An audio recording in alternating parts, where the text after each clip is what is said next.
आप सबों को प्रभु यीशु मसीह के सामर्थ्य नाम में जय मसीह की।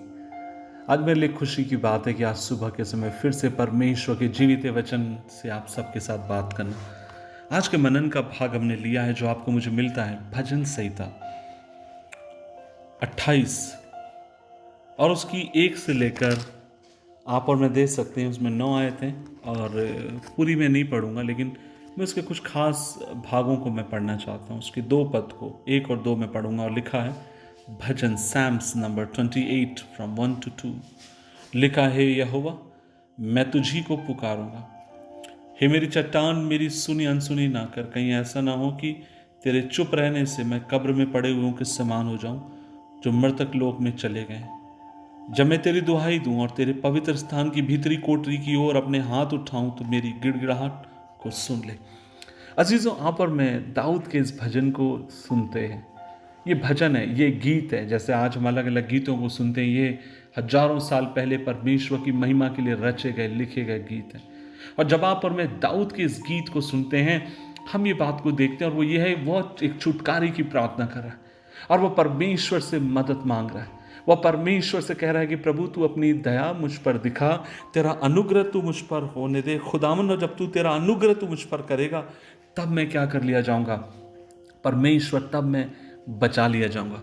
और आप और मैं देखते हैं उसकी 1 और 2 आयत में वो परमेश्वर से गिड़गिड़ा रहा है, परमेश्वर से रो रहा है, कह रहा है कि परमेश्वर आप मेरी मदद करिए, आप मुझे छुड़ाइए।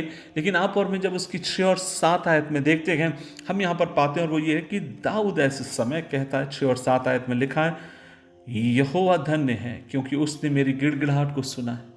यहोवा मेरा बल और मेरी ढाल है, उस पर भरोसा रखने से मेरे मन को सहायता मिलती है। इसलिए मेरा हृदय प्रफुल्लित है और मैं गीत गाकर उसका धन्यवाद करूंगा। और आप और मैं देखते हैं बहुत लंबे समय के बाद नहीं, लेकिन थोड़े ही समय के बाद 6 और 7 पद में वो अपने खुशी को परमेश्वर के प्रति जाहिर करता है।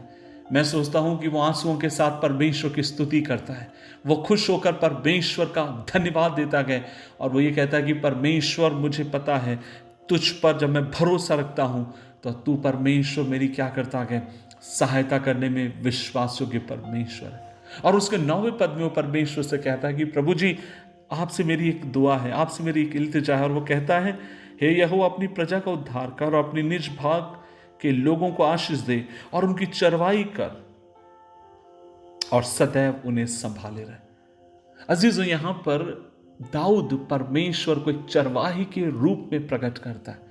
वो कहता है, यद्यपि मैं निराश हूं, यद्यपि मैं हताश हूं, हाँ मैं रो रहा हूं, मैं छुटकारे के लिए परमेश्वर से मांग रहा हूं, लेकिन कुछ देर के बाद वो अपने प्यार को परमेश्वर के प्रति इजहार करता है और फिर वो कहता है, मुझे पता है यहोवा मेरा चरवाहा है। यहोवा ऐसा चरवाहा है जो हमें हमारी अगुवाई करने के लिए वो विश्वास योग्य परमेश्वर है। अजीजों, क्या आप इसी बात को भजन संहिता 23 में नहीं पाते? क्या आप इसी बात को आप यूहन्ना 38 सुसमाचार अध्याय 10 उसके 10 और 11 पद में नहीं पाते, जहां यीशु ने कहा कि अच्छा चरवाहा मैं हूं और जो अपनी भेड़ों के लिए अपने प्राण को देता है। आज इस सुबह के समय मैं आपसे कहना चाहता हूं, आप दर्द में होंगे, आप आंसुओं में होंगे, आप जीवन के नाना प्रकार की चिंताओं में और संघर्ष से आप होकर जा रहे होंगे, लेकिन याद रखिए, आप प्रभु की उपस्थिति में रोते हुए आए हैं, लेकिन आप प्रभु की उपस्थिति में जब पहुंच जाते हैं तो आनंद के साथ और भक्ति के साथ आप प्रतिवाद करिए। और लेकिन जब आप अपनी प्रार्थनाओं को खत्म करते हैं, उससे पहले कि आप उठें, इस विश्वास के साथ उठिए जैसे एक चरवाहा अपनी भेड़ों की रखवाली करता है, आपका परमेश्वर आपकी रखवाली करेगा। अजीजों, मैं आपसे कहना चाहता हूं कि परमेश्वर का वचन कहता है कि वो अपने लोगों का परमेश्वर है। जब हम उसके ऊपर भरोसा रखते हैं, वो हमें बचाने के लिए विश्वास योग्य है, क्योंकि प्रभु अपने बल के द्वारा आपको मुझे बचाने के लिए सामर्थी परमेश्वर है। वो हमारे संग रहता है, इसलिए बाइबल कहती है क्योंकि वो मेरे संग है इसलिए मैं किसी बुराई से नहीं डरूंगा। भजन संहिता 23 उसके 4 पद में आप और मैं देखते हैं। और फिर वो ये कहता है कि वो मुझे शैतान के फंदों से बचाने वाला मेरा परमेश्वर है। आज इस सुबह के समय ये वचन आपके दिलों से बात करने पाए, मेरे भाई मेरी बहन, जिस संघर्ष और जिस आंसुओं के दौर से तू होकर जा रहा है, जिस तकलीफ से तू होकर जा रहा है, हाँ तू प्रभु की उपस्थिति में आया है ढेर सारे अपने बर्डन और ढेर सारे अपनी बोझों को लेकर, लेकिन जब तू प्रभु की उपस्थिति में, जब तू उसकी भक्ति में आनंदित हो जाओ और इस विश्वास के साथ प्रभु की उपस्थिति से उठ, तेरा परमेश्वर चीजों को संभालने वाला और रक्षा करने के लिए विश्वास योग्य परमेश्वर है। वह तुझे संभालेगा, तेरी रक्षा करेगा, वह तेरे संग संग चलेगा, वह तुझे कभी अकेला ना छोड़ेगा, मार्ग में तुझे कभी ना छोड़ेगा, वरन वह तेरे संग संग चलने वाला खुदा है। बाइबल कहती है जन्माने वाली माँ हमें छोड़ सकती है, अपने सगे हमें भूल सकते हैं, लेकिन परमेश्वर हमें कभी ना छोड़ेगा। काफ़ी साल पहले की बात है, एक पिता, जब मैं कानपुर में था, एक चर्च का पासबान था, और एक पिता मेरे पास रोते हुए आया। उसके पास 3 बच्चे थे, मेरे ख्याल से एक बच्चा 7 साल का, दूसरा बच्चा 5 साल का, और छोटा बच्चा अगर मैं सही हूँ तो लगभग 1 साल का या 6 महीने का कुछ होगा, और वो गोदी में लेकर आया। और तब वो मुझसे कहने लगा कि सर मैं चाहता हूँ मेरी मदद करिए। मैंने बोला किस बात के लिए आपकी मदद करूँ? और तब वो मुझसे कहने लगा इन बच्चों की माँ बच्चों को, सबसे छोटे बच्चों को जन्म देने के कुछ महीने मेरे संग रही, और फिर एक दिन वो फरार हो गई, कहीं और चली गई अपने प्रेमी के साथ। आप मेरे बच्चों के लिए क्या कुछ कर सकते हैं? तब मैंने कोशिश करी, मेरे एक मित्र के वो एक हॉस्टल चलाता है बच्चों का, मैंने सोचा उसमें मैं डाल दूँ।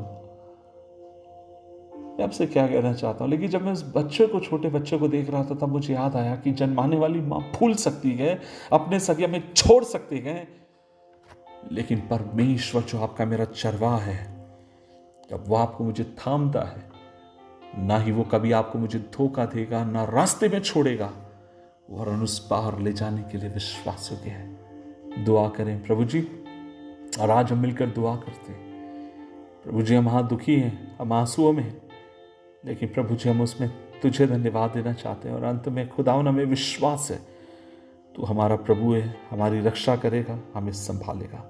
यीशु के नाम में आमीन, आमीन, आमीन।